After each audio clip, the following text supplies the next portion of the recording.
Ана саат KG тартуулайт.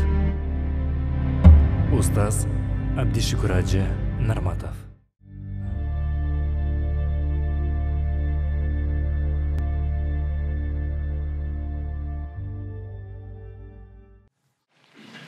Өткөндө Чубак Ажы сабак өтүп жатып айткан бир сөзүнөн пайдаланайын. Бир Франциянын окумуштуусу изилдөөчүсү Кыргызстанга келип кеткенден кийин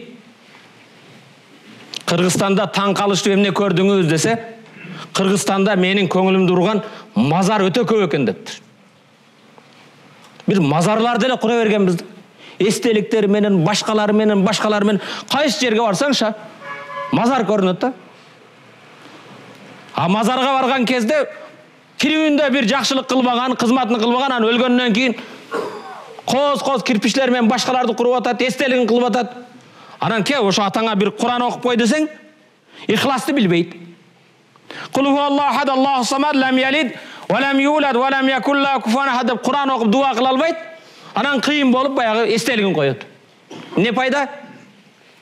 Анан мечит салабыз десек, жолоңдойбуз десек, башкаларга жазабыз жалынып.